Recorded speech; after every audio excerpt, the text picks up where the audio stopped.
सभी कृष्ण भक्तों को जय श्री कृष्ण, राधे राधे।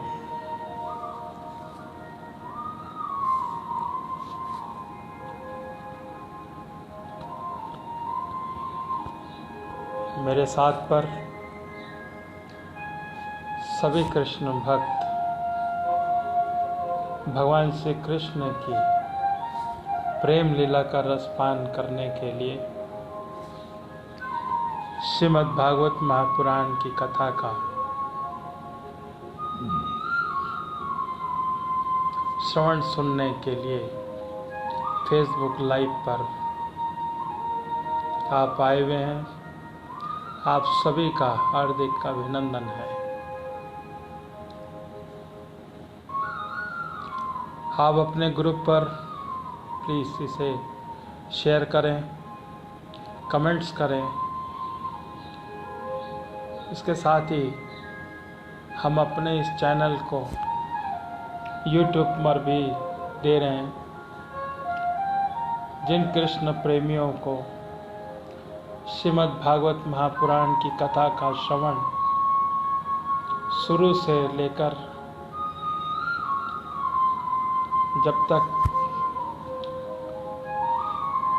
श्रीमद् भागवत महापुराण की कथा नहीं होती, तब तक हम आपको क्रमशः लगातार श्रवण कराते रहेंगे। इसके संदर्भ में आपको YouTube पर चैनल को सब्सक्राइब करना है। नोटिफिकेशन से आपका स्वयं श्रीमद् भागवत महापुराण की कथा का श्रवण सुनने के लिए अवश्य मिलेगा।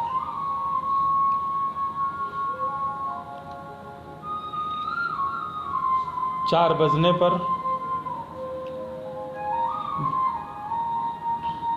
मंगलाचारण गुरुचारण करने के बाद पर भगवान श्री कृष्ण की, भगवान प्रेम नारायण की कथा का हम श्रवण करेंगे।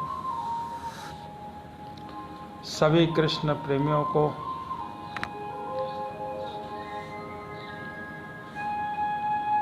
राधे राधे।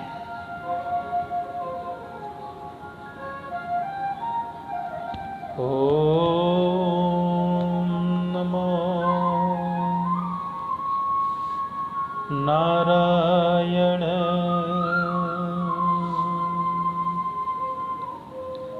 भगवते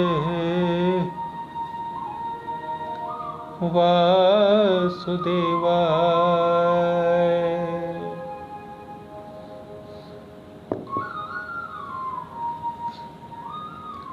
श्री कृष्ण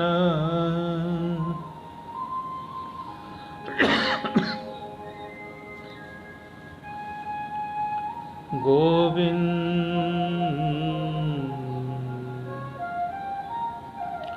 श्री कृष्ण गोविंद, हरे मुरारे हे नाथ नारायण वासुदेवाय।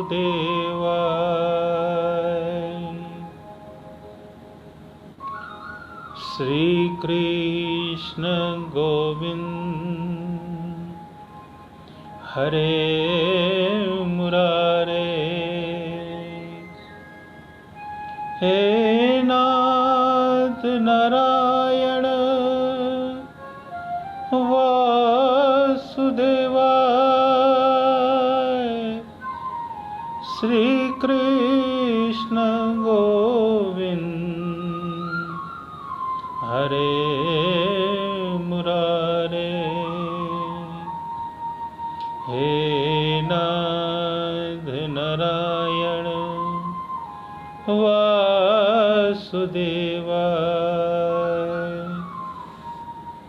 हे नाथ नारायण वासुदेवाय।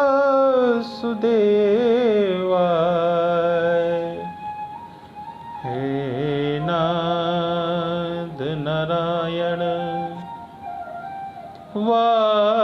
श्री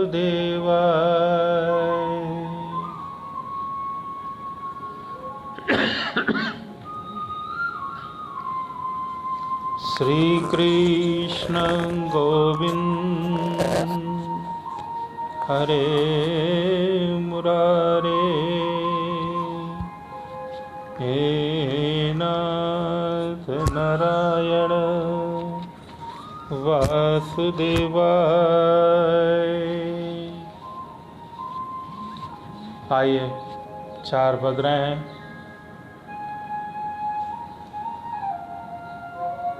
मंगलाचारण गुरुचारण करने के बाद श्रीमद् भागवत महापुराण की कथा का श्रवण करें। बोलिए श्री गणेश भगवान की जय। ओम श्री गणेशाय नमः। श्री नमो नारायण भगवते वासुदेवाय। श्री कृष्णाय नमः। श्री राधा कृष्णाय नमः। ओम श्री पितृदेवताय नमः।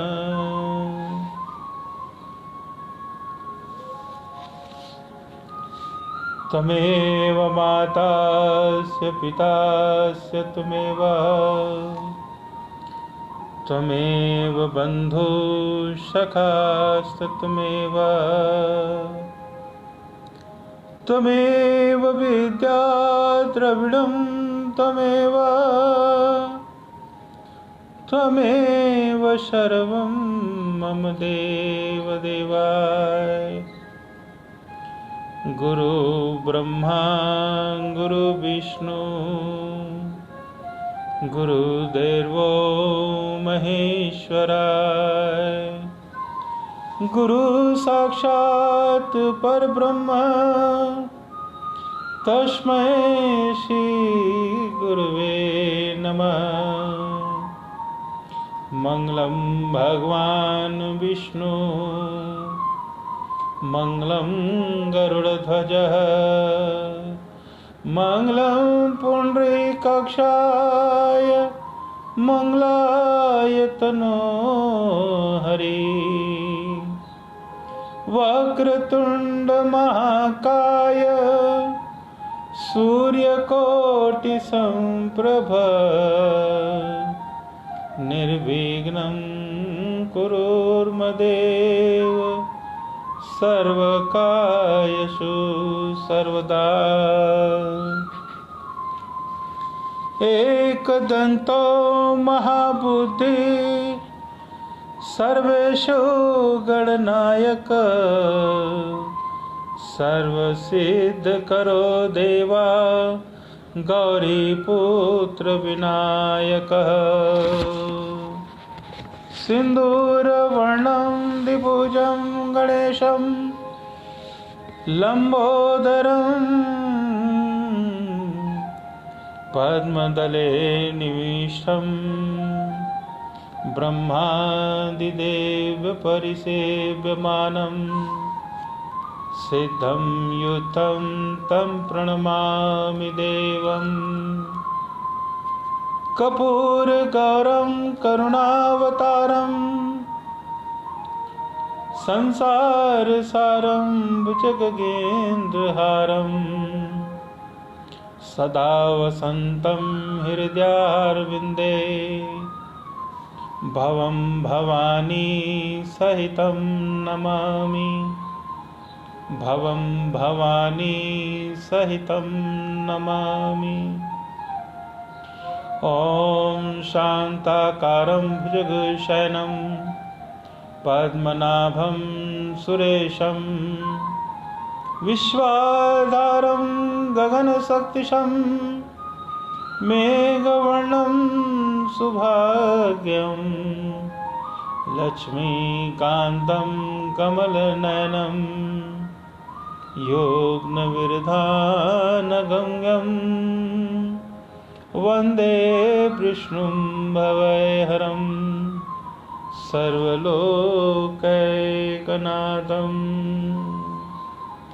ॐ नमो नारायण नारायण नारायण। बोलो श्री राधा कृष्ण भगवान की जय। बोलो श्री बांके बिहारी लाल की जय।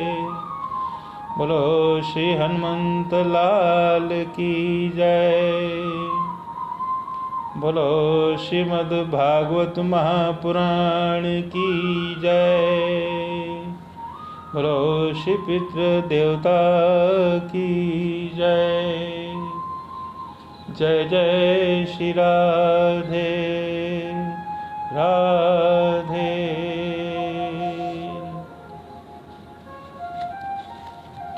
मेरे साथ पर जुड़े हुए सभी कृष्ण भक्तों को जय श्री कृष्ण, राधे राधे। आइए भगवान कृष्ण की राधा संग भजन करते हैं। राधे श्याम राधे श्याम राधे राधे राधे राधे राधे श्याम राधे श्याम राधे राधे राधे राधे श्याम राधे श्याम राधे श्याम राधे श्याम राधे श्याम राधे श्याम राधे श्याम राधे श्याम राधे श्याम राधे श्याम राधे श्याम राधे श्याम राधे श्याम राधे राधे राधे श्याम राधे श्याम राधे श्याम श्याम श्याम। माधव मुकुंद मोर मुकुट मुरली भयो। माधव मुकुंद मोर मुकुट मुरली भयो। राधे श्याम राधे श्याम राधे श्याम राधे श्याम राधे राधे राधे श्याम राधे राधे राधे श्याम। चितवन नयन चितवन नयन यशोदा के माखन चोर भयो। चितवन नयन। भगवान श्री कृष्ण बहुत ही माखन चोरी करते हैं बाल सखा पे के साथ, पर बहुत ही उनका जो चितवन है कान्हा का बहुत ही प्यारा है। कान्हा का चितवन नयन चितवन नयन यशोदा के माखन चोर भयो। राधे राधे श्याम भयो। राधे राधे राधे श्याम। राधे श्याम राधे श्याम राधे श्याम। श्याम सुंदर रूप रमे, श्याम सुंदर रूप रमे। मन मोर भयो, श्याम सुंदर रूप भयो। मन मोर भयो। श्याम सुंदर रूप रमे, मन मोर भयो।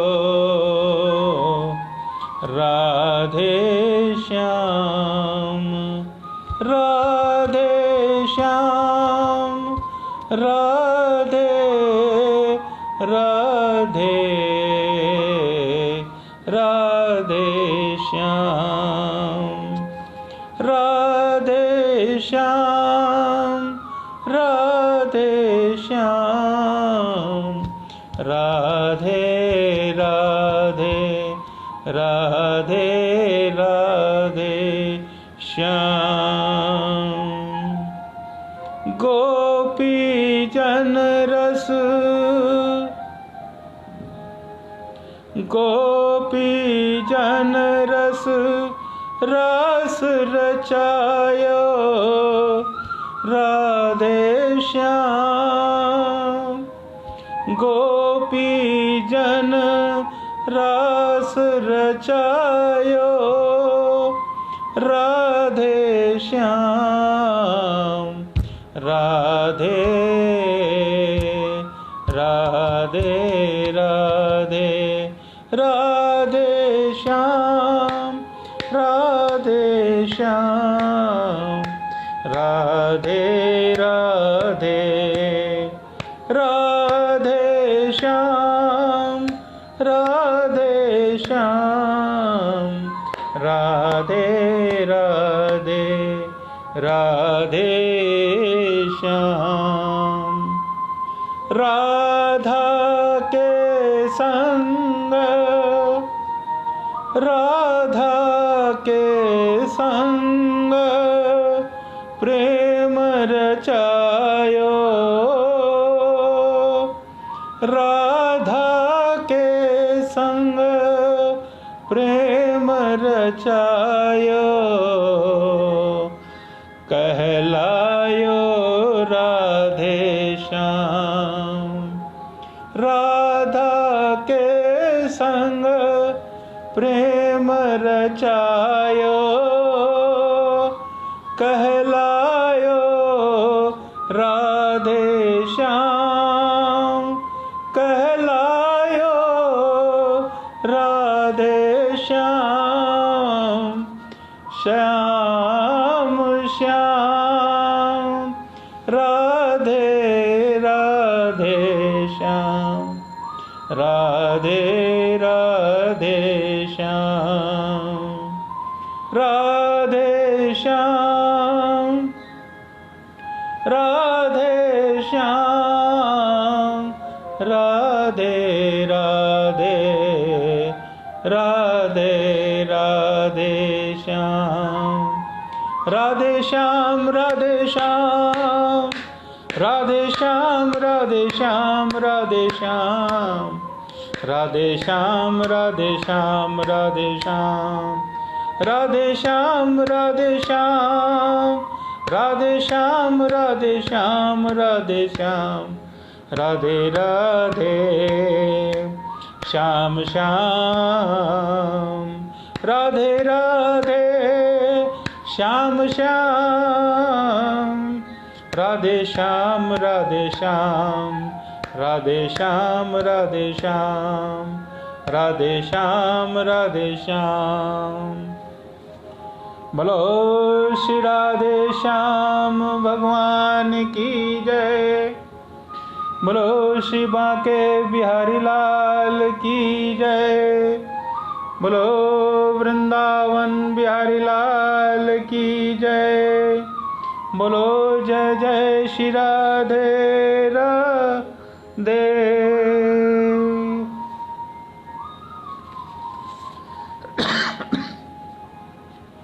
मेरे साथ पर जुड़ने वाले सभी लाइक पेज पर भगवान श्री कृष्ण के प्रेमियों, आप सभी का श्रीमद् भागवत महापुराण की कथा पर आमंत्रित हैं। आप सभी कृष्ण प्रेमियों को जय श्री कृष्ण, राधे राधे। आइए कथा का श्रवण करते हैं। जय श्री राधे राधे।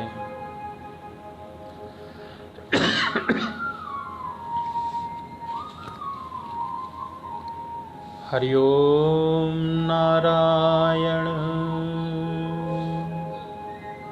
श्री मैत्रेय जी कहते हैं, विदुर जी, 10 लाख वर्ष बीत जाने पर जब प्रजाताओं को विवेक हुआ, तब भगवान के वाक्यों को उनकी याद आई और वे अपनी भार्या मरीषा को पुत्र के पास छोड़कर तुरंत घर से निकल पड़े। वे पश्चिम दिशा में समुद्र के तट पर, जहाँ जलाजली मुनि ने सिद्ध प्राप्त की थी, जहाँ पहुँचे, जिसे समस्त भूतों के ही एक ही आत्म तत्व विराजमान है, ऐसा ज्ञान प्राप्त होता है। उस आत्म विचार ब्रह्म शस्त्र का संकल्प करके बैठ गए। उन्होंने प्राण, मन, प्राणी, वाणी सृष्टि में वश में किया और शरीर को निश्चेष्ट शरीर स्थिर सीधा रखते हुए आसन को जीतकर चित्त को विशुद्ध पर ब्रह्म लीन कर दिया। ऐसी स्थिति में उन्हें देवता और असुर दोनों के ही वंदनीय नारद जी ने देखा। नारद जी को आया देख प्रचितागण खड़े हो गए और प्रणाम करके आदर सादर पूर्वक देश कालांतर उनकी विधिवत पूजा की। जब नारद जी सुखपूर्वक बैठ गए तब वे कहने लगे। प्रजाताओं ने कहा कि देवर्षि, आपका स्वागत है। आज बड़े भाग्य से हमें आपका दर्शन हुआ है। ब्राह्मण सूर्य के समान आपका घूमना फिरना भी ज्ञानालोक के समस्त जीवों को अभयदान देने के लिए होता है। प्रभु भगवान शंकर और विष्णु भगवान ने हमें जो उपदेश दिया था वह उसे गृहस्थी के आसक्त होने के कारण हम लोग प्रायः भूल गए हैं। अतः आप हमारे हृदयों में उस परम तत्व साक्षात्कार कराने वाले आत्मज्ञान को फिर से प्रकाशित कर दीजिए, जिससे हम सुगमता से इस दुस्तर संसार सागर से पार हो जाएं। श्री मैत्रेय जी कहते हैं कि भगवतमय भगवान श्री नारद जी का चित्त सर्वदा कृष्ण में लगा रहता है। वे प्रजाताओं के इस प्रकार पूछने पर उनसे कहने लगे। नारद जी ने कहा कि राजाओं, इस लोक में मनुष्य का वही जन्म, वही कर्म, वही आयु, वही मन और वही वाणी सफल है, जिसके द्वारा सर्वदा सर्वेश्वर श्री हरि का ही सेवन किया जाता है। जिसके द्वारा अपने स्वरूप का साक्षात्कार कराने वाले श्री हरि को प्राप्त न किया जाए, उन माता पिता की पवित्रता से, यज्ञोपवित्र संस्कार से, उन्हें यज्ञ दीक्षा से प्राप्त होने वाले उन्हें 3 प्रकार के श्रेष्ठ जन्मों, वेदक्त कर्मों से, देवताओं के समान दीर्घ आयु से, शास्त्र ज्ञान से, तप से, वाणी से, चतुराई से और अनेक प्रकार की बातें रखने से, शक्ति से, दिव्य बुद्धि, बल और इंद्रियों से, पटुता से, योग सांख्य से, संन्यास और वेद अध्ययन से तथा व्रत वैराग्य आदि कल्याण साधनों से पुरुष का क्या लाभ है। वास्तव में समस्त कल्याणों की अवधि आत्मा ही है और आत्मज्ञान प्रदान करने वाले श्री हरि ही संपूर्ण प्राणियों के विश्व आत्मा है। जिस प्रकार वृक्ष की जड़ में सींचने से उसके तना, शाखा, उपशाखा आदि सभी को पोषण प्राप्त हो जाता है, वैसे भोजन द्वारा प्राणों को तृप्त करने से समस्त इंद्रियां पुष्ट होती हैं, उसी प्रकार श्री भगवान की पूजा ही सबकी पूजा है। जिस प्रकार वर्षा काल में जल सूर्य के तप से उत्पन्न होता है, ग्रीष्म ऋतु उसी के किरणों से पुनः प्रवेश कर जाता है, जैसे समस्त चराचर भूत पृथ्वी से उत्पन्न होते हैं और फिर उसी के मिल जाते हैं, इसी प्रकार चेतनात्मक यह सब समस्त प्रपंच श्री हरि से उत्पन्न होता है और उन्हीं में लीन हो जाता है। वस्तुतः यह विश्वात्मा श्री भगवान का वह शास्त्र प्रसिद्ध सर्वोपरि रहित स्वरूप है, जिसे सूर्य की प्रभा उनसे भिन्न नहीं होती। उसी प्रकार कभी कभी गंधर्व नगर के समान स्फुरित करने वाला यह जगत भगवान के भिन्न नहीं है, तथा जैसे जागृत अवस्था में इंद्रियां क्रियाशील रहती हैं, सुप्तदशा में उनकी शक्तियां लीन हो जाती हैं, इसी प्रकार वह जगत में सर्ग काल में भगवान से प्रकट हो जाता है और कल्याण होने पर उसमें लीन हो जाता है। स्वरूप को भगवान में द्रव्य, क्रिया और ज्ञान रूपी त्रिविध अहंकार के कार्यों में तथा निमित्त होने वाले वेद भ्रम की सत्ता ही नहीं। निप्रतिगण जैसे बादल, अंधकार, प्रकाश और ये समस्त क्रमशः से प्रकट होते हैं और उसी में लीन हो जाते हैं, किंतु आकाश से इन लिप्त नहीं होता। इसी प्रकार ये सत्व, रज और तमोमयी शक्तियाँ सभी प्रसन्न पर ब्रह्म से उत्पन्न होती हैं और कभी उसी में लीन हो जाती हैं, इसी प्रकार उनका प्रवाह चलता रहता है। किंतु इससे आकाश के समान सत्संग में परमात्मा में कोई विकार नहीं होता है। अतः तुम ब्रह्मादि समस्त लोकपालों के ही श्री आदिश्वर श्री हरि को अपने में ही अभिन्न मानते हुए भजो, क्योंकि वही समस्त देवधारियों की एकमात्र आत्मा है। वही जगत के निमित्त काल उपादान के कारण कृपा प्रधान नियत्ता पुरुषोत्तम है, तथा अपनी काल शक्ति से वही गुणों को प्रवाह रूप में प्रपंच कर संहार कर लेते हैं। वे भक्तवत्सल भगवान समस्त जीवों पर दया करने से जो मिल जाए उसी में संतुष्ट करने से तथा समस्त इंद्रियों को विषयों से निवृत्त करके तथा शांत करने से शीघ्र ही संपन्न हो जाते हैं। पुत्रेणा आदि सभी प्रकार के वासनाओं में निकल जाने से उनका अंतर्करण शुद्ध हो गया है। उन संतों के हृदय में उनके चिंतन बढ़ते रहने से खींचकर अविनाशी श्री हरि आ जाते हैं और अपनी भक्तिहीनता को चरितार्थ करते हुए हृदयाकाश की भांति वहाँ से हटने नहीं देती हैं। भगवान को अपने ही भक्त को सर्वदा सर्वस्व मानने वाले निर्धन पुरुषों को ही प्रेम करते हैं, क्योंकि वे परम रसज्ञ हैं। उन किंचनों को अन्यथाश्रय हतेहु की भक्ति में कितना माधुर्य होता है, इसे प्रभु अच्छी तरह जानते हैं। जो लोग अपने शास्त्र, ब्रह्म, धन, कुल, कर्मों के मद से उत्पन्न होकर ऐसे निकंचन साधुजनों का तिरस्कार करते हैं, उन बुद्धिजीवों की प्रभु स्वीकार नहीं करते। भगवान स्वरूपानंद से ही परिपूर्ण है। उन्हें निरंतर उन्हें अपनी सेवा में रहने वाले लक्ष्मी जी तथा उनकी इच्छा करने वाले नरपति देवताओं को भी कोई परवाह नहीं है। इतने में वही भक्तों को तो अधीन हो ही रहते हैं। और ऐसे करुणा सागर श्री हरि की कोई कृतज्ञ पुरुष थोड़ी ही देर के लिए भी कैसे छोड़ सकता है। श्री मैत्रेय जी कहते हैं कि विदुर जी, भगवान नारद ने प्रचेताओं को इस उपदेश के साथ साथ और भी बहुत से भगवत संबंधी बातें सुनाई। इसके पश्चात वे पर ब्रह्म लोक को चले गए। प्रचेतागण भी उनके मुख से संपूर्ण जगत के पाप रूपी मल को दूर करने वाले भगवत चरित्र सुनकर भगवान के चरण कमलों का ही चिंतन करने लगे और अंत में भगवान धाम को प्राप्त हो गए। इस प्रकार आपने मुझे श्री नारद जी की और प्रचेताओं के भगवत कथा संबंधी संवाद को विषयों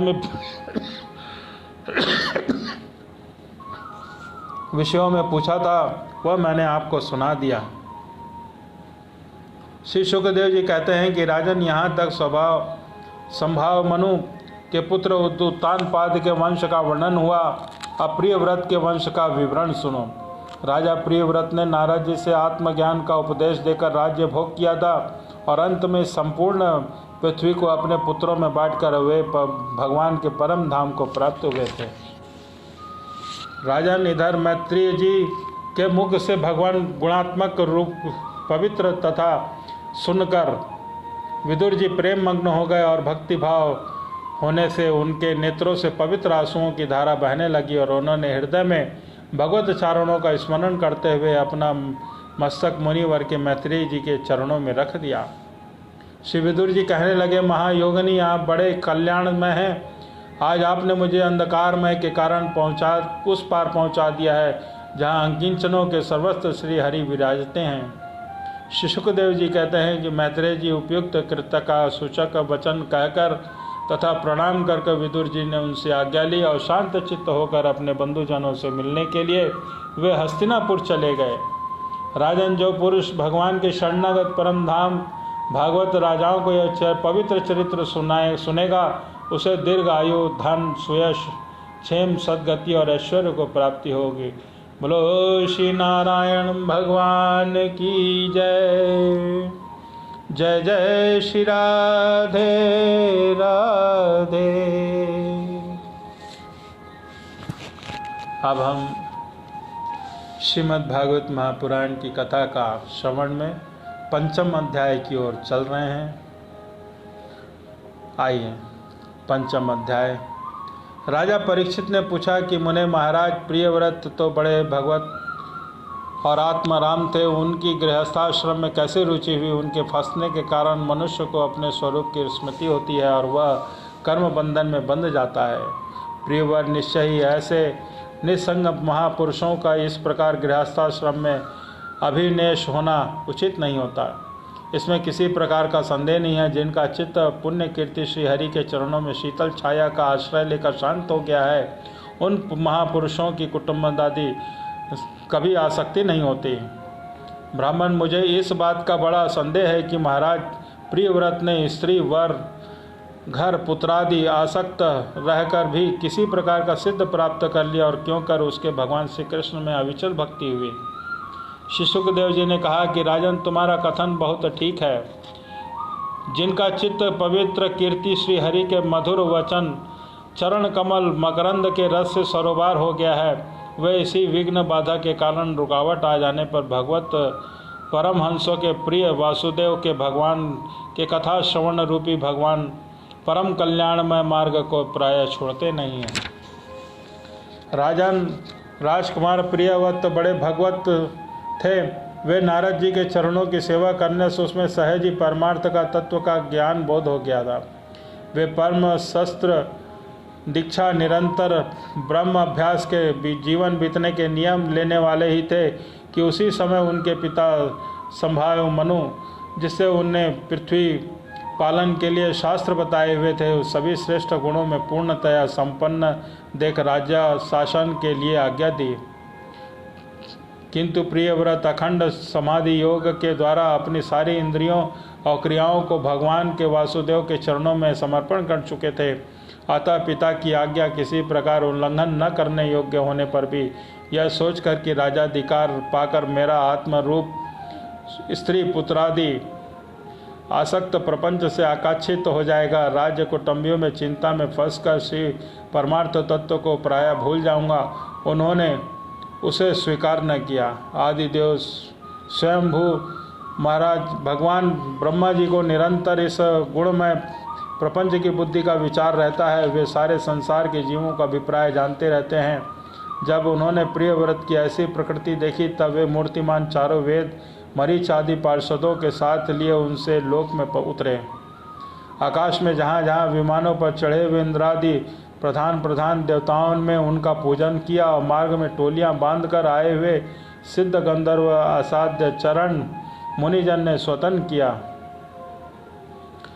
इस प्रकार जगह जगह आदर सम्मान पाते थे।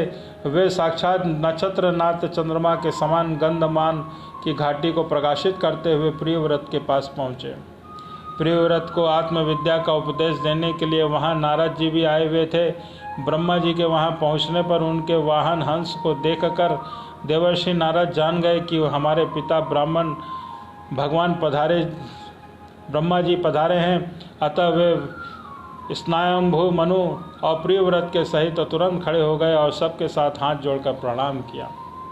परीक्षित, नारद जी ने उसकी अनेक प्रकार की पूजा की और सुमधुर वचनों में उनके गुण और अवतार आदि की उत्कृष्टता का वर्णन किया तथा आदि पुरुष भगवान ब्रह्मा जी के प्रियव्रत और मंद मुस्कान युक्त दया दृष्टि से देखते हुए इस प्रकार कहा। श्री देव ब्रह्मा जी ने कहा कि बेटा, मैं तुमसे सत्य सिद्धांत की बात कहता हूँ, ध्यान देकर सुनो। तुम्हें अप्रिय में श्री हरि के ही प्रति किसी प्रकार को दोष दृष्टि नहीं रखनी चाहिए।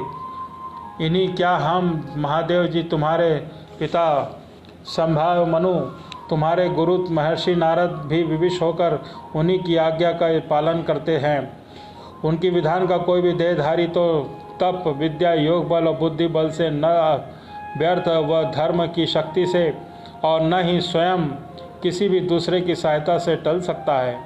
प्रियवर उसी अव्यक्त ईश्वर के लिए दिए हुए शरीर को सब जीव जन्म मरण शोक मोह भय दुख सुख का भोग करने वाले कर्म के लिए सदा धारण करते हैं। वह जिस प्रकार रस्सी से नया हुआ पशु मनुष्यों को बोझ ढोता है, उसी प्रकार परमात्मा भी वेदवाणी रूप में बड़ी रस्सी में सद्गुणादि गुण सात्विक आदि कर्म और ब्राह्मण आदि वाक्यों को मजबूत डोरी से जकड़े हुए हम सब लोग उन्हीं की इच्छानुसार कर्म में लगे रहते हैं। उसके द्वारा उनकी पूजा करते रहते हैं। हमारे गुण कर्मों के अनुसार प्रभु ने हमें जिस योनि में डाल दिया है, उसी को स्वीकार करके वे जैसी व्यवस्था करते हैं, उसी के अनुसार हम सुख या दुख भोगते रहते हैं। हमें उनकी इच्छा का अनुसार उनका अनुसरण करना पड़ता है, जैसे उनकी अंधे से आँख वाले पुरुष का है। मुक्त पुरुष भी प्रारब्ध भोग भोगता हुआ भगवान की इच्छा के अनुसार अपने शरीर को धारण करता है। वैसे ही ठीक जैसे मनुष्य निद्रा टूट जाने पर स्वप्न में अनुभव किए हुए पदार्थों को स्मरण होता है, इस अवस्था में उनको अभिमान नहीं होता। विषय वासना के चित्त हैं, संस्कारों के कारण दूसरा जन्म होता है, उन्हें वह स्वीकार नहीं करता। जो पुरुष इंद्रियों के वशीभूत हैं, वह वन वन में विचरण करता है और इसी प्रकार जन्म मरण का भय बना रहता है, क्योंकि बिना बीते मन और इंद्रियां उसके क्षय रूप कभी उसका पीछा नहीं छोड़ते। जो बुद्धिमान पुरुष इंद्रियों को जीतकर अपनी आत्मा में रमण करता है, उसका गृहस्थाश्रम में क्या बिगड़ सकता है। जिसे इन 6 ऋतुओं की शत्रुओं को जीतने की इच्छा हो, वह पहले घर में रहकर उनका अत्यंत निरोध करते हुए उनके वश में करने का प्रयत्न करे। किले के सुरक्षित लड़ने वाला राजा अपने प्रबल शत्रुओं को जीत लेता है, किंतु फिर भी इन शत्रुओं का बल अत्यंत क्षीण हो जाए, तब विद्वान पुरुष इच्छानुसार विचर सकता है। तुम यद्यपि श्री कमलनाथ भगवान के चरण कमल के कली रूप में किले के आश्रित रहकर उन 6 शत्रुओं को जीत चुके हो, तो पहले भी उन महापुरुष को दिए हुए भोगों को भोगो और इसके बाद निसंग होकर अपने आत्मस्वरूप को स्थित हो जाना। शुकदेव जी कहते हैं, जब त्रिलोकी के गुरु ब्रह्मा जी के इस प्रकार कहा हुआ, तो परम भक्त प्रियव्रत ने छोटे होने के कारण नम्रता से सिर झुका लिया और जो आज्ञा ऐसा कहकर बड़ी आदरपूर्वक उनका आदेश का शिरोधार्थ किया। तब स्वयंभू मनु प्रसन्न होकर भगवान ब्रह्मा जी के भगवान की विधिवत पूजा की और इसके पश्चात वे मन और वाणी से अविषय उनके आश्रय तथा सर्वव्यात रतित पर ब्रह्म का चिंतन करते हुए अपने लोक को चले गए। इस प्रकार प्रियव्रत और नारद जी के सरल भाव से उनकी ओर देख रहे थे। मनु जी इस प्रकार की ब्रह्मा जी की कृपा से उनका मनोरथ पूर्ण हो जाने पर देवर्षि नारद आज्ञा से प्रियव्रत को संपूर्ण भूमंडल की रक्षा का भार सौंप दिया और उन्होंने विषय रूपी विषैले जल से भरे हुए गृहस्थाश्रम रूपी दुस्तर जलाशय की भोगों से निवृत्त हो गए। जब पृथ्वीपति महाराज प्रियव्रत भगवान की इच्छा से राज्य शासन में कार्य में निरुक्त हो गए, जो संपूर्ण जगत की बंधन से छुड़ाने में असमर्थ हैं, अत्यंत समर्थ हैं और उन आदि पुरुष भगवान के बल युगल का निरंतर ध्यान करते रहने से यद्यपि उनके रागादि सभी मल नष्ट हो गए थे, उनका भी हृदय भी अत्यंत शुद्ध था। तथापि बड़ों का मान रखने के लिए वे पृथ्वी का शासन करने लगे। तदंतर उन्होंने प्रजापति विश्वकर्मा की बहिर्मती से विवाह किया। उसके 10 पुत्र हुए। वे सब उन्हीं के समान शीलवान, गुणी, कर्मनिष्ठा, भगवान, बल रूपवान और पराक्रमी थे। उनसे छोटी रुजरस्वती नाम की एक कन्या भी हुई। पुत्रों के नाम अग्निद्र, अभिजिन्न, यबाबाहु, महावीर, हिरण्यरेता, हृतशिष्ट, सघन, मेघादिति, विदित्रोत्र और कवि थे। ये सब नाम अग्नि के भी हैं। इसमें कवि, महावीर, सघन ये 3 पौनैष्ठिक ब्रह्मचारी हुए। उन्होंने बाल्यावस्था में आत्मविद्या का अभ्यास करते हुए अंत में संन्यास श्रम से ही स्वीकार कर लिया। इस निवृत्ति परायण में महर्षि ने संसार श्रम में ही रहते हुए समस्त जीवों का अधिष्ठान में बंधन से डरे हुए लोगों को आश्रय देने वाले भगवान वासुदेव के प्रति सुंदर चरण बिंदों का निरंतर चिंतन किया। इससे प्राप्त अखंड और श्रेष्ठ भक्ति योग से उनका अंतःकरण सर्वथा शुद्ध हो गया। भगवान का आविर्भाव हुआ तब देवर्षि उपाधि के निवृत्त हो जाने के कारण उनकी आत्मा संपूर्ण जीवों के आत्मभूत एकाकी भाव में स्थिति हो गई। महाराज प्रियव्रत की दूसरी भार्या के उत्तम, तामस और रैवत ये 3 पुत्र उत्पन्न हुए। वे अपने नाम वाले मनवंतरों के अधिपति हुए। इस प्रकार कवि आदि 3 पुत्रों के निवृत्त परायण हो जाने पर राजा प्रियव्रत से 11 अर्वेद वर्षों तक पृथ्वी का शासन किया। जिस प्रकार वे अपनी अखंड परमार्थमयी और कार्यशालिनी भुजाओं से धनुष की डोरी खींचकर टंकार करते थे, उस समय डर के मारे सभी धर्मद्रोही न जाने कहाँ छिप जाते थे। प्राण प्रिया बहिर्मति के दिनों दिन बढ़ने वाले आमोद प्रमोद और अयुत्थान नादि घृणाओं से कारण उनके स्त्री अनुचित भाव, लज्जा से संकुचित मध्य हास्य युक्त चिंतन और मन को भाने वाले विनोद आदि से महामना प्रियव्रत विवेकहीन व्यक्ति की भांति आत्मनिवृत्त होने के कारण लोगों को भोगने लगे, किंतु वास्तव में उनमें आसक्त नहीं थी। एक बार उन्होंने जब देखा कि भगवान सूर्य सुमेरु की परिक्रमा करते हुए लोक पर्वत पृथ्वी के हित में भाग को आलोकित कर रहे हैं, उनमें से आया ही प्रकाश रहता है और आधे में अंधकार छाया रहता है, तब उन्होंने उसे पसंद नहीं किया। तब उन्हें यह संकल्प लेकर कि मैं रात को दिन बना दूंगा, सूर्य के समान वेगवान और ज्योतिर्मय रथ पर चढ़कर द्वितीय सूर्य की ही भांति उनके पीछे पीछे पृथ्वी को 7 परिक्रमाएं कर डाली। भगवान की उपासना से इन पर अलौकिक प्रभाव बहुत बढ़ गया। उस समय उनके रथ के पहियों में जो कीले बनी वे 7 समुद्र हुए और उसमें समुद्र में 7 द्वीप हो गए। उनके नाम क्रमशः जम्बू, प्लक्ष, शामली, कुश, करौच, शाक और पुष्पर द्वीप हैं। इनमें से पहले उपेक्षा के आगे द्वीपों का परिमाण दुना है और वे समुद्र के बाहरी भाग में पृथ्वी के चारों ओर फैले हुए हैं। 7 समुद्र क्रमशः खारे जल, ईख के रस, मदिरा, घी, दूध, मट्ठे और मीठे जल से भरे हुए हैं। ये 7 द्वीप को खाइयों के समान है और परिमाण में अपने भीतर वाले द्वीप के बराबर हैं। इनमें से एक क्रमशः अलग अलग 7 द्वीपों का बाहर से घेर कर स्थित है। बहिर्मति पति महाराज प्रियव्रत के अपने अनुगत पुत्र अग्निहोत्र, इज्म, जिन्म, यशबाहु, हिरण्यरेता, घृतरेष्ट, मेघादिति और कितिहोत्र से क्रमशः एक उक्त जम्बू और द्वीपों में से एक राजा बढ़ाया। उन्होंने अपनी कन्या ओजस्वी का विवाह शुक्राचार्य जी से किया। उसी से शुक्र कन्या देवयानी का जन्म हुआ।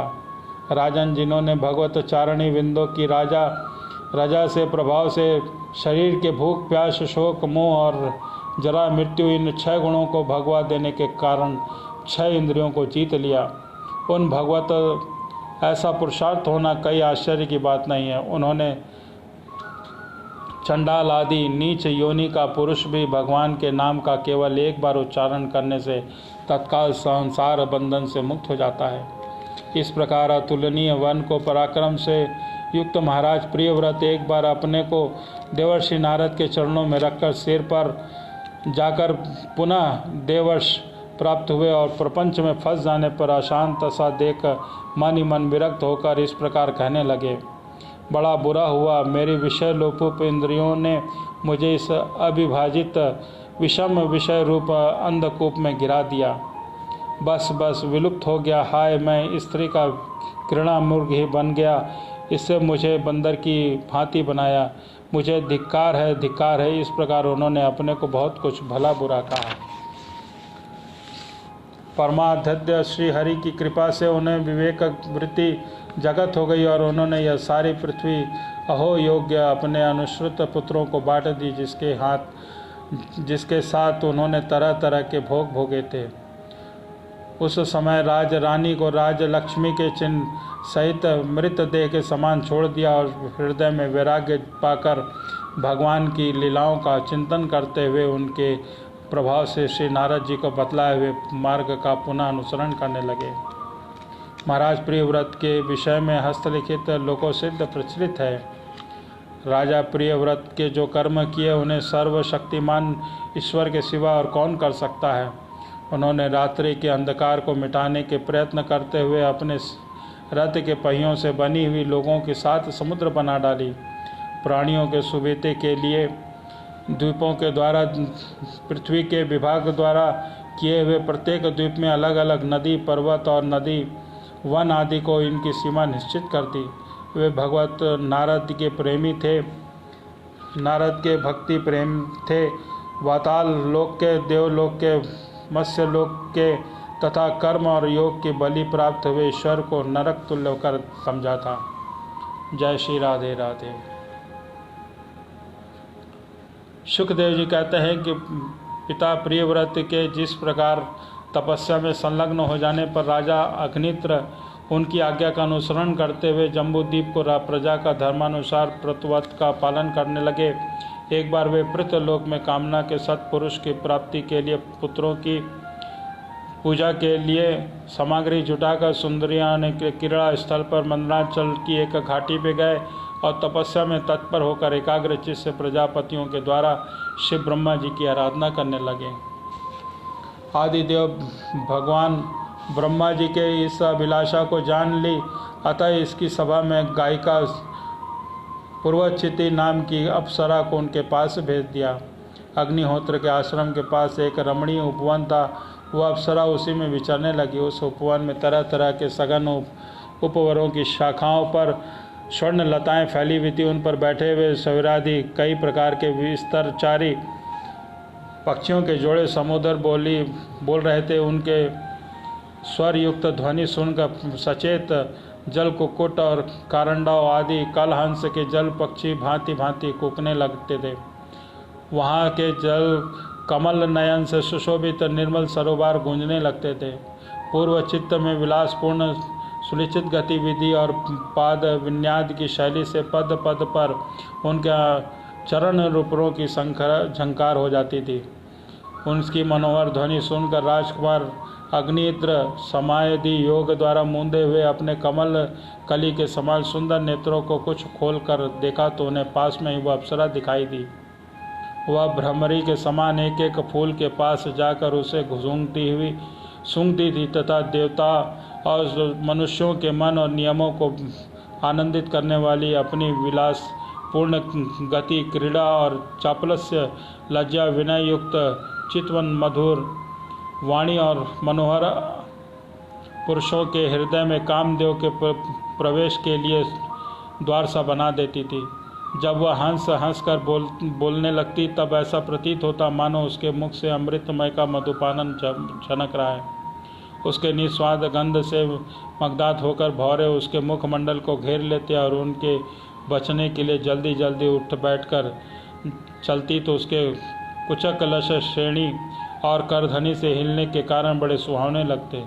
जब वह देखने से भगवान कामदेव को अग्निहोत्र हृदय के प्रवेश में करने का अवसर मिल गया तो वे उनके अधीन होकर उसे प्रसन्न करने के लिए पागल की भांति इस प्रकार कहने लगे।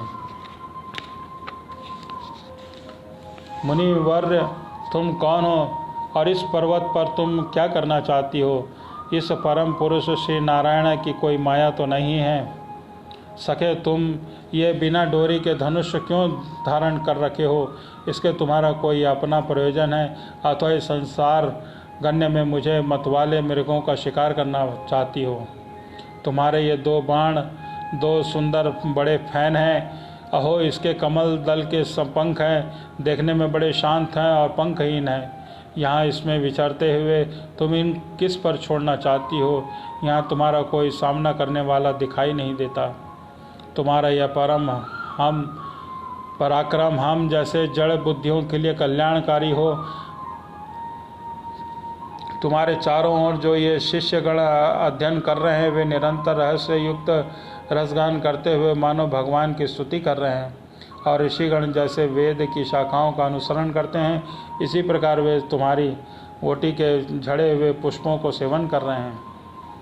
तुम्हारे चरण रूप ही पिंजड़ों में से जो तीतर बंद है उसका शब्द सुनाई देता है, परंतु रूप देखने में नहीं आता। तुम्हारे निस्तंभों में यह कदम कुसुम की सी आभा कहाँ से आ गई? इसके ऊपर तो अंगारों का मंडल भी दिखाई देता है, किंतु तुम्हार वत्सल वस्त्र कहाँ है? तुम्हारे इस दोनों सुंदर सिंगों में क्या भरा हुआ है? अवश्य इसमें बड़े अमूल्य रत्न भरे हुए हैं। इसी में तुम्हारा मध्य भाग इतना कृश होने के भी तुम बोझ ढो रही हो। यहाँ आकर तो मेरी दृष्टि ही मानो अटक गई हो। तुम्हारा सुगम सिंगों पर तुमने यह लाल लाल लेप लगा क्या रखा है? इसकी गंध ही मेरा सारा आश्रम महक उठा है। मित्रवर, मुझे तो तुम अपना देश दिखा दो, जहाँ से निवासी अपने वक्ष स्थल पर अपने अद्भुत अवश्य धारण करते हैं। उन्होंने हमारे सामने प्राणियों के चित्त को शुद्ध कर रखा है, और मुख में विचित्र हाव भाव, सरस भाषण और अधरामत जैसे अनूठी वस्तुएं रखते हैं। प्रियवर, तुम्हारा भोजन क्या है जिसके खाने से तुम्हारे मुख से हसन सामग्री से सुगंध फैल जाती है? मालूम होता है कि विष्णु भगवान की कला ही हो। तुम्हारे द्वारा कानों में पलक न मारने वाले तुम्हारे आकार के 2 कुंडल हैं। तुम्हारा मुख एक सुंदर सरोवर के समान है। तुम्हारे चंचल नेत्र भय से कांपती हुई 2 मछलियों के समान, दंत मंगती हंसों के समान घुंघरालू अलकावली भैरों के समान उलायपान हैं। अब तुम अपने कर कमलों से थप की मार इस गेंद को उछालते हो, तब दिशा दिशाताओं में जाती हुई मेरे नेत्रों को चंचल कर देती है, साथ ही साथ मेरे मन को खलबली पैदा कर देती है। तुम्हारा बाँह का जटा जुट खुल गया है, तुम इसे संभालते नहीं। अरे धूर्त वायु कैसा दुष्ट है जो बार बार तुम्हारे निवी वस्त्र को उड़ा देता है। तपोधन तपस्वी तप को भ्रष्ट करने वाला यह अनूप रूप तुम्हारे किस तप के प्रभाव से जाया है? आओ, इसे कुछ दिन मेरे साथ रहकर तपस्या करो। अथवा कहीं विश्व विस्तार की इच्छा से ब्रह्मा जी के तो मुझ पर कृपा नहीं की है? सचमुच वह तुम ब्रह्मा जी की ही प्यारी देन हो, तब मैं तुम्हें छोड़ नहीं सकता। तुम्हें तो मेरे मन की नयन बड़े उलझे हुए हैं, अन्य जाना नहीं हो चाहते। सुंदर सिंगों वाला तुम्हारा जहाँ मन हो मुझे भी वहीं ले चलो। मैं तो तुम्हारा अनुचर हूँ, मैं तुम्हारी मंगलमय सखियों भी तुम्हारे साथ ही रहें। राजन अग्निहोत्र देवताओं के समान बुद्धिमान और स्त्रियों को प्रसन्न करने वाला वह कुशल था। अपनी इसी मीठी मीठी बातों से वह अप्सरा को प्रसन्न कर लिया और वीर समाज में अग्रगण्य अग्निद्र की बुद्धिशील रूप अवस्था लक्ष्मी उदारता के उत्कृष्ट होकर वह उन के साथ कई हजार वर्षों तक पृथ्वी और स्वर्ग के साथ भोगता रहा। तदंतर निप्रवर अंद्रिन्द्र के साथ नाभि से गर्भ से नाभि किम पुरुष हरिवर्ण कलाय इलावर्ष नशक हिरण्यमय कुरु भरवाश केतुमाल नाम के 9 पुत्र उत्पन्न हुए। इस प्रकार 9 वर्ष के प्रति वर्ष एक क्रम से 9 पुत्र उत्पन्न कर पूर्वी चित्त उसमें राजभवन में छोड़कर फिर ब्रह्मा जी में सेवा में उपस्थित हो गई। अग्नित्र के पुत्र माता के अनुग्रह से स्वभाव से सुडौल और सबल करने वाले शरीर थे। अग्नित्र जम्बूद्वीप के विभाग अपने द्वीप के समान नाम वाले 9 वर्ष बनाए गए और उनमें से एक एक पुत्र सांप दिया। तब वे इस प्रकार अनेक वर्ष के राज्य भोगने पर लगे। महाराज अग्निद्र दिनों दिन भोगों को भीगते रहने पर उनसे अतृप्त ही रहे। वे इस अप्सरा को परम पुरुषार्थ समझते थे, इसलिए उन्होंने वैदिक कर्मों के द्वारा उसी को लोक प्राप्त किया, जहाँ पितृगण और सुकृतों के साथ तरह तरह के भोगों में मस्त रहते हैं। पिता के परलोक सिधारने पर नाभि आदि भाइयों ने मेरु देवी प्रतिरूपा, लता, रम्या, श्यामा, नारी, भद्रा और देवकी नाम की 9 कन्याओं से विवाह किया। बोलो जय जय श्री राधे राधे। शुक्रदेव जी कहते हैं कि नारद जी अग्नित्र के पुत्र और नाभि के कोई संतान नहीं थी, इसलिए उन्होंने अपनी भार्या मेरु देवी के सहित पुत्री की कामना से एकाग्र पूर्वक भगवान यज्ञ पुरुष का यजन किया। यद्यपि सुंदर अंगों वाले श्री भगवान द्रव्य, देश और काल, मंत्र, त्रिविज, दक्षिणा विधि और यज्ञ के साधनों के साथ सहज में नहीं मिलते, तथापि वे भक्तों को जो कृपा करते रहते हैं। इसलिए जब महाराज नाभि ने श्रद्धापूर्वक द्विभाष से उनकी आराधना की, तब उनका चित्त अपने भक्त पर अभिष्ट कार्य करने के लिए उनका उत्सुक हो गया। तथापि उनका स्वरूप सर्वथा सर्वंत है। तथापि उन्होंने प्रत्यज्ञ कर्म का अनुष्ठान होते हुए देख उसे मन ही नयनों को आनंद देने वाले अवयवों को अति सुंदर हृदयाकर्षक मूर्ति में प्रकट किया।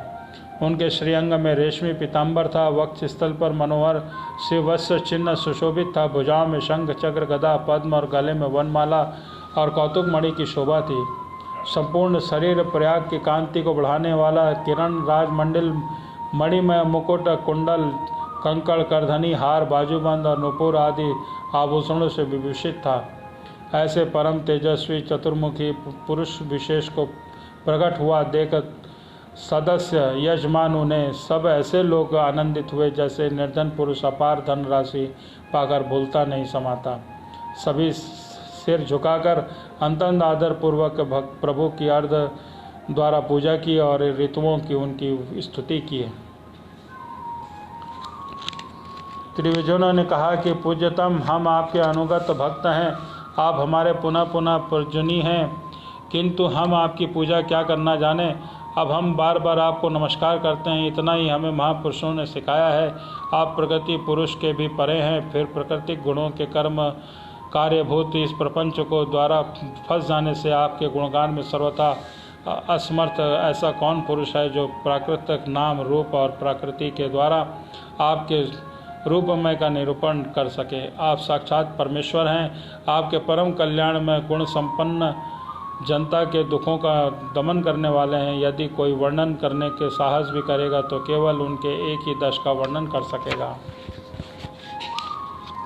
किंतु प्रभु, यदि आपके भक्त प्रेम गदगद वाणी से स्तुति करते हुए सामान्य जल, विशुद्ध पल्लव, तुलसी और धूप के अंकुर आदि सामग्री से पूजा करते हैं तो भी आप सब प्रकार के संतुष्ट हो जाते हैं। हमें तो आपके अनुराग के सिवा इस द्रव्य कालादि अंगों के यज्ञ से आपका कोई प्रयोजन दिखाई नहीं देता, क्योंकि आपके स्वतः ही क्षण क्षण में संपूर्ण पदार्थों का फलस्वरूप परमानंद स्वभाव ही निरंतर प्रादुर्भाव होता है। आप साक्षात भगवान ही पुरुष हैं। इस प्रकार तथापि आपको प्रजाति कोई प्रयोजन नहीं है, तथापि इसमें अनेक प्रकार की कामनाओं को सिद्ध चाहने वाले हम लोगों के लिए मनोरथ सिद्धि का पर्याप्त साधन नहीं होना चाहिए। ब्रह्मादि परम पुरुषों की उपेक्षा भी परम श्रेष्ठ है। हम तो यह नहीं जानते कि हमारा परम कल्याण किसमें है, न तो इसमें आपकी यथोचित पूजा की है बनी है। तथापि इस प्रकार तत्व पुरुष बिना बुलाए ही केवल करुणावश अज्ञानी पुरुषों के पास चले जाते हैं। इस प्रकार आप भी हमें मोक्ष संख्या का अपना परम पद हमारी अभिष्ट वस्तुएं प्रदान करने के लिए अन्य साधारण यज्ञ दर्शों के समान यहाँ प्रकट हुए हैं। पूज्यतम, इसमें सबसे बड़ा वर आपने ही दे दिया है। ब्रह्मादि समस्त वरदायकों में श्रेष्ठ होकर आप राजर्षि नाभिक भी अब उस यज्ञशाला में साक्षात हमारे नेत्रों के सामने प्रकट हो गए हैं, और हम आपसे वर क्या मांगे। प्रभु, आपके गुणगणों के गान परम मंगलमय हैं, जिन्होंने वैराग्य से प्रज्वलित हुई ज्ञानाग्नि के द्वारा आपके अंतःकरण के राग, द्वेष और संपूर्ण मनों को डाला जाता है। अतः जिसका स्वभाव उनके ही समान शांत है, वे आत्मा राम मुनिगण भी निरंतर आपके गुणों का गान किया करते हैं। अतः आपके ही यही वर मांगते हैं कि गिरने और ठोकर खाने और चीखने और जमाई लेने के संकट आदि के समय, ज्वर और मरणादि की अवस्थाओं में आपका स्मरण न हो सकने पर भी किसी प्रकार के सकल कली मल विनाशक भक्त वत्सल दीन बंधु और आदि गुणों तक नामों का उच्चारण कर सकें। इसके सिवा कहने योग्य न होने पर भी एक प्रार्थना और है, आप साक्षात परमेश्वर हैं। स्वर्ग अपवर्ग आदि ऐसी कोई वस्तु नहीं है जिसे आप न दे सकें। तथापि जैसे कोई कंगाल किसी धन को लुटाने वाले परम उदार पुरुष के पास पहुंचकर भी उससे भूसा नहीं मांगता, उसी प्रकार हमारे यज्ञमान से राजर्षि नाभि की संतान ही परम पुरुषार्थ बनकर आपके ही समान पुत्र पाने के लिए आपकी आराधना कर रहे हैं। यह कोई आश्चर्य की बात नहीं है। आपकी माया का कोई पा नहीं सकता है, वह किसी भी वश में आ सकती है। जिन लोगों के महापुरुषों के चरण आश्रय नहीं लिया हुआ है, उन्होंने ऐसा कौन है जिसके वश में नहीं होता। आपकी बुद्धि पर आपका पर्दा नहीं पड़ता। विषय रुक्त विषय का वेग उसके स्वभाव को दूषित कर देता है। देवदेव आप भक्तों के बड़े बड़े काम देते हैं। हम मंद गतियों की कामनावश में तुच्छ कार्यों के लिए आपका आह्वान किया है, यह आपका अनादर है। किंतु आप समदर्शी हैं और हम अनुज्ञों के द्वारा इस दुष्टता पर भी आप क्षमा करें। शुकदेव जी कहते हैं कि राजन वर्षाधिपति नाभि के पुत्र त्रिजियों ने प्रभु के चरण वंदना की करके जब पूर्वोक्त स्त्रोत की स्तुति की, तब देव श्रेष्ठ श्री हरि ने करुणावश इस प्रकार कहा। श्री भगवान ने कहा कि ऋषियों, बड़े असमंजस की बात है। अब आप सत्यवादी महात्मा हैं, आप में मुझ में बड़ा ही दुर्लभ वर मांग लिया। राजर्षि नाभि के मेरे समान पुत्र हो मुनियों, मेरे समान तो मैं ही हूँ, क्योंकि मैं अद्वितीय हूँ। मेरे तो ब्राह्मणों का वचन मिथ्या नहीं होना चाहिए।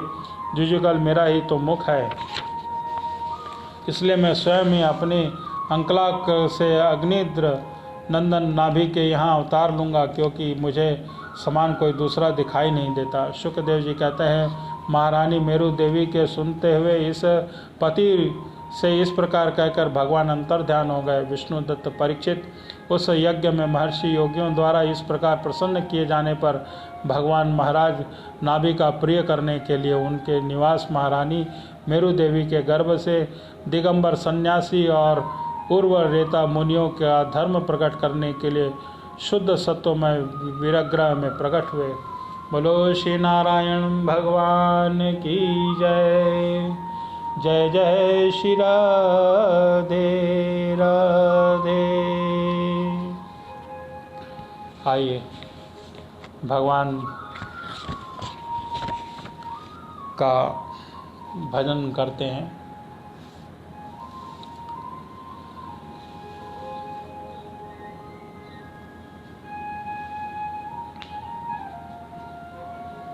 जय रघुनंदन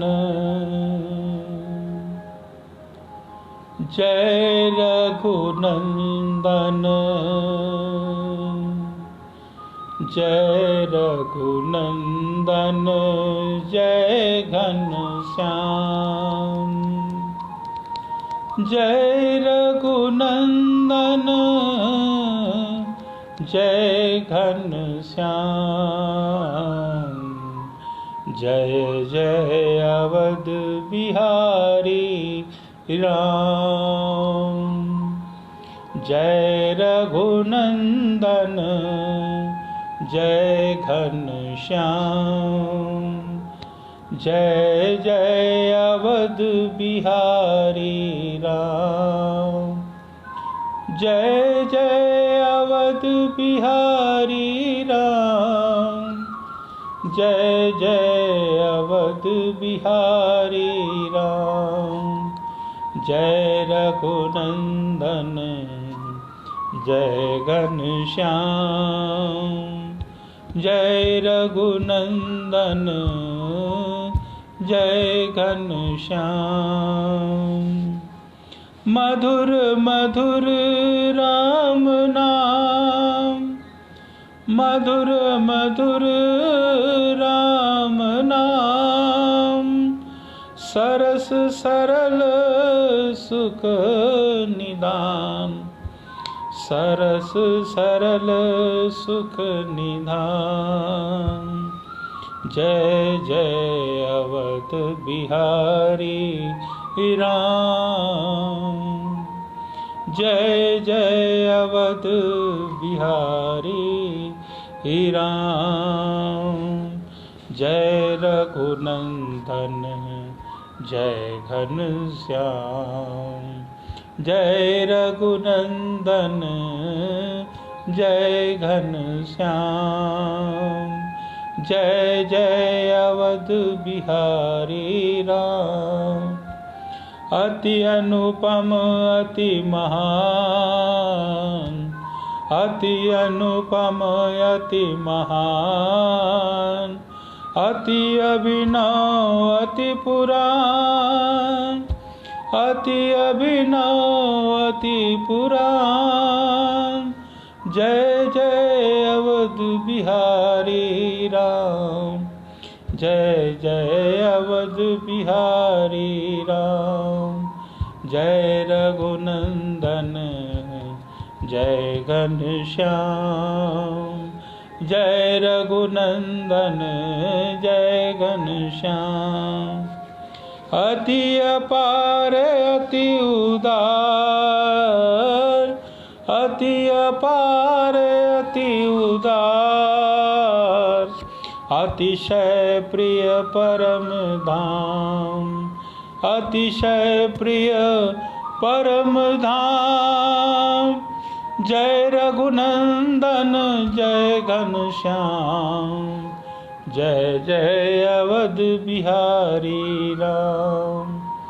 जय जय अवध बिहारी राम। जय जय रघुनंदन जय घनश्याम। जय घनश्याम। जय घनश्याम। अमल अधावन अमर गुण नाम, अमर धवन अमर नाम। श्रवण सुख रस प्रदान, श्रवण सुखद रस प्रदान। जय जय अवध बिहारी राम। जय जय अवध बिहारी राम। जय रघुनंदन जय घनश्याम। जय रघुनंदन जय घनश्याम। जय रघुनंदन जय घनश्याम। जय रघुनंदन जय घनश्याम। जय जय अवध बिहारी राम। जय जय अवध बिहारी राम। जय जय अवध बिहारी राम। जय जय अवध बिहारी राम। जय रघुनंदन जय घनश्याम। जय रघुनंदन जय घनश्याम।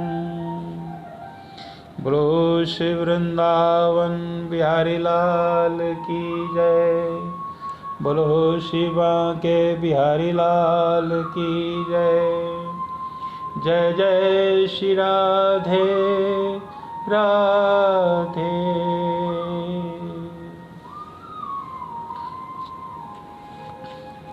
आज की हम कथा को, श्रीमद् भागवत महापुराण की कथा को यहीं पर विराम देते हैं। कल पुनः 3:55 पर हम फेसबुक लाइव पर जरूर आ जाएंगे। तब तक के लिए आप सभी कृष्ण भक्तों को जय श्री राधे राधे। नारायण नारायण